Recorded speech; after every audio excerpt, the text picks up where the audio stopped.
పురుగులు పడతాయి తప్ప అరుణమ్మకి ఏం కాదని చెప్పి ఈ సందర్భాన్ని నేను తెలియజేస్తా ఉన్నా.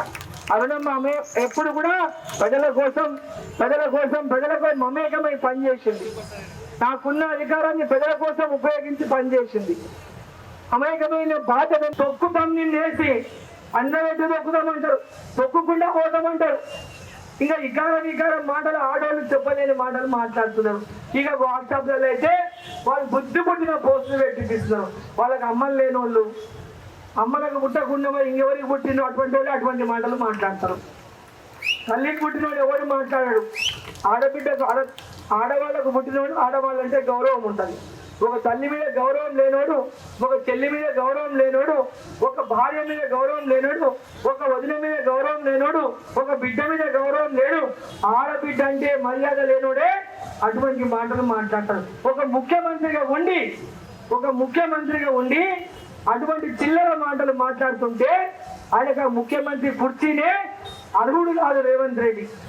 ఎందుకంటే గాళ్ళ గెలిచిండు, గాలిబుడు గలాగా ముఖ్యమంత్రి అయిపోయిండు. కాబట్టి ఏదైనా అనుభవం ఉంటే కదా, ఏమైనా పరిపాలన అనుభవం లేదు, వాళ్ళకు బ్లాక్ మెయిల్ చేసి వసూలు చేసే అనుభవం తప్పితే ఇంకేం అనుభవం లేదు. ప్రజలను ఏ విధంగా చూసుకోవాలి? ఇందిరమ్మ ప్రభుత్వం ఉందా? ఇప్పుడు ఇందిరమ్మ రాజ్యం ఉందా కేంద్రంలో? ఎవరు కేంద్రంలో ప్రధానమంత్రి ఎవరున్నారు? ఇలా మరి కాంగ్రెస్ పార్టీ ఉందా?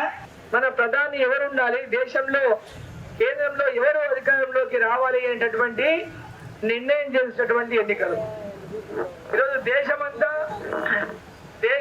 ఎక్కడికి పోయినా, ఎవరిని అడిగినా, ఏ రాష్ట్రానికి పోయినా, ఏ ప్రాంతానికి పోయినా రామ మందిర నిర్మాణం చేస్తానని మాట ఇచ్చిన నరేంద్ర మోదీ గారు ఈ రోజు 500 ఏళ్ల నుంచి ఒక టెంట్ లో ఉన్నటువంటి అయోధ్య రాముని ఆయన సొంత ఇంటిలోకి పంపించి ప్రాణ ప్రతిష్ఠ చేసిన నాయకుడు, మాట నిలబెట్టుకున్న నాయకుడు నరేంద్ర మోదీ గారు.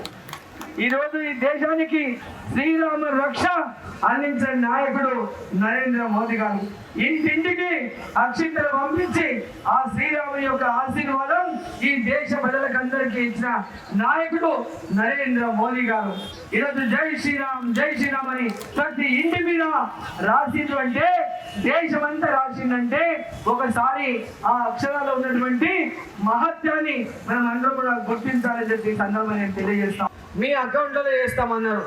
వచ్చినాయి అమ్మ, అక్కలారా, చెల్లెళ్ళారా? 18 ఏళ్ళు దాటుతున్న మన బిడ్డలందరికీ వచ్చినాయి తల్లి. మరి పెళ్లి అయితే ఆడపిల్ల పెళ్లి చేస్తే 1,00,000 రూపాయలు తులం బంగారం ఇస్తామన్నారు. వచ్చిందమ్మా ఎవరికైనా ఊర్లా? ఇంత పెద్ద ఊరు తెచ్చారా? మరి వచ్చిందా ఎవరికైనా? ఇంకా రైతు సోదరులకు చెప్పిండు. రైతు సోదరులకు ఏం చెప్పి, మీరు బ్యాంక్ లో పోయి అప్పులు తెచ్చుకునండి, మేము అధికారంలోకి రాగానే 2 లక్షల రూపాయలు నేను మాఫీ చేస్తా, బ్యాంక్ లో పోయి మీరు అప్పులు తెచ్చుకోండి, డిసెంబర్ 9కి మేము ప్రమాణ స్వీకారం చేస్తాం, సోనియమ్మ పుట్టినరోజు నాడు మేము రైతులకు 2 లక్షల రూపాయల రుణమాఫీ చేస్తామన్నారు. అన్ని డిసెంబర్ 9కి ఏం చేస్తామన్నారు.